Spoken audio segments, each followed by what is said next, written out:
Well, it's an interesting point that you bring up there, because I personally feel that all this commission stuff that we've gone through, the DOJ harassment, all this stuff that goes through, it really is directly connected to this loss of professionalism that you talked about, because it means that you are perceived to be of less value.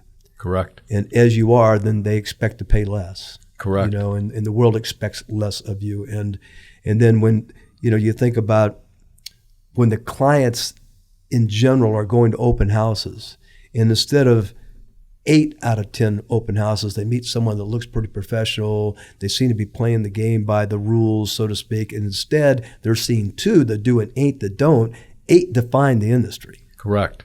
Not the 2. That's right. And that's the sad part about what's going on in the industry. When in California, the 45 hours of continuing education, it's really great. But the reality is there's nothing in there about professionalism. Yes. And to me, those are classes that are absolutely necessary, in my opinion, because it's a reflection of the entire industry by people that count the most, which are the consumer.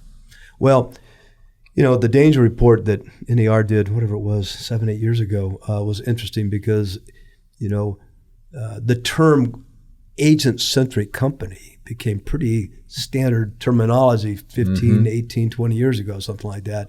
And, I remember saying back in those days, that is so inherently wrong.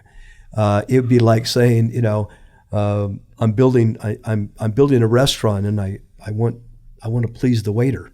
Yeah.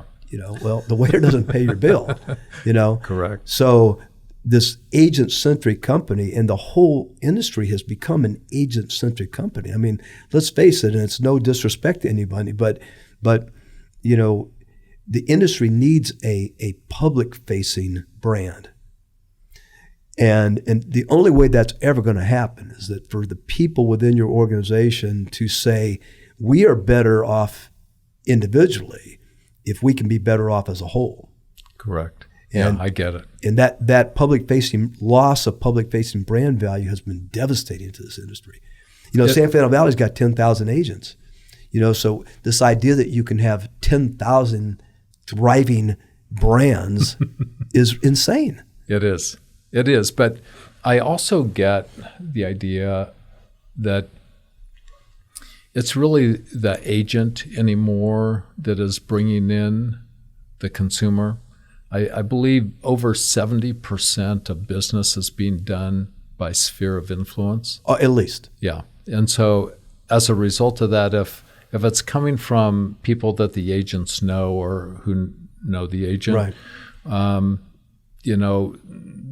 Brand awareness is super important within that group of people. Yeah. And so that's one of the things that we really teach. It's hard because you sit here and you own a company and you have maybe 1,000 agents or whatever, but the reality is people do business with Pinnacle as a result of the great agents that have done a wonderful job with their sphere of influence, or meeting people at open houses, or working in a geographical neighborhood.